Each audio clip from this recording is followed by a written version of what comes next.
یوم یقول المنافقون والمنافقات، جس دن کے کہیں گے منافق مرد اور منافق عورتیں، للذین آمنوا، ان اہل ایمان سے، انظرونا، ذرا ٹھہرو، ہمارا انتظار کرو، نقتبس من نورکم، تمہاری روشنی سے ہم بھی فائدہ اٹھا لیں۔ ہمارے پاس تو کوئی نور ہے نہیں۔ دیکھیے انتہائی دھوپ اندھیرا ہو، کہیں جنگل میں سے گزرنا ہو اور پگڈنڈی ہو، اس پر آپ چل رہے ہو، جس کے پاس ٹارچ ہے وہ تو گویا کہ بادشاہ ہے اس وقت، اور وہ تیز تیز قدم اٹھا رہا ہے، پیچھے والا کہتا ہے کہ بھائی ٹھہرو میاں، تمہارے پاس تو ٹارچ ہے، ہمیں بھی ساتھ لے کے چلو۔ وہی نقشہ ہے، انظرونا، ہمیں مہلت دو، انتظار کرو ہمارا، ذرا ٹھہرو، کہاں بڑھے چلے جا رہے ہو؟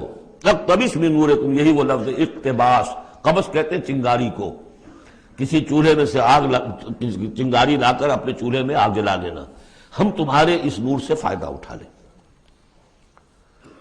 قیل ارجعوا وراءکم فالتمسوا نورا، کہا جائے گا لوٹ جاؤ پیچھے کی طرف اور تلاش کرو نور۔ یہ نور یہاں نہیں ملا، دنیا سے کما کر لایا گیا ہے۔ یہاں قیلا کہا گیا، قالو نہیں کہا گیا۔ اہل ایمان کی شرافت اور مروت سے یہ بعید ہے کہ وہ یہ جواب دے۔ کوئی کہنے والا ہوگا اللہ کا فرشتہ، قیلا کہا جائے گا، قیل ارجعوا وراءکم، لوٹ جاؤ پیچھے کی طرف، فالتمسوا نورا، اگر ہو سکتا ہے جاؤ دوبارہ دنیا کے اندر، وہاں جا کر ایمان اور عمل صالح کی کمائی کر کے لاؤ تو یہ نور ہوگا۔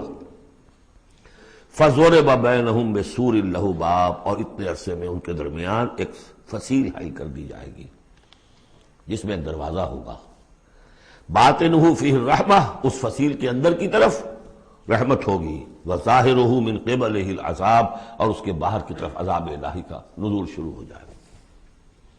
یہ چھلنی ہے جو اہل ایمان اور منافقین کے درمیان لگائی جائے گی۔